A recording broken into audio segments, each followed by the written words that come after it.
In the military, we had a context, kind of a lens, a basic orientation towards myself, others in the world, that what we did mattered.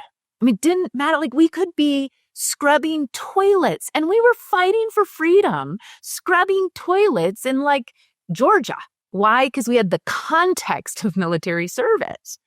But if you take that human and say, oh, you have skills in scrubbing toilets, let's put you in this, manufacturing plant scrubbing toilets.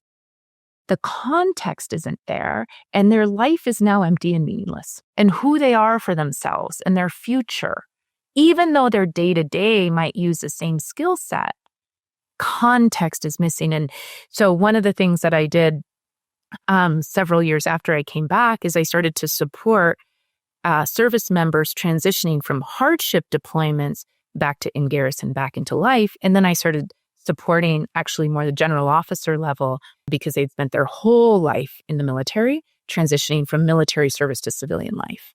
It's very funny.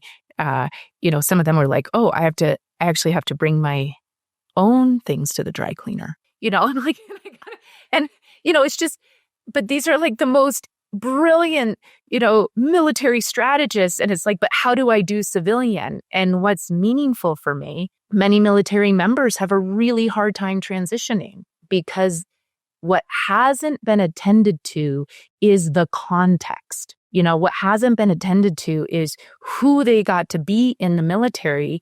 Like, what's my future now? I'm just kind of like done. Like, is making money sufficient for me? No. So they're looking for something very purposeful. So context is a big thing. And when you move from one, like the current state into the future state, people are always looking for context, right? Because context really matters. What am I really doing here? And why is part of that, but there's a lot that goes into context. The future that I predict for myself tends to serve as a context for my present.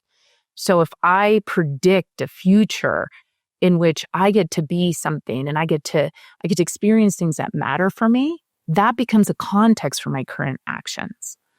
If I predict a future that things are not going to go well for me just because of the way it was articulated or whatever, I'm not going to be motivated to take actions towards that future.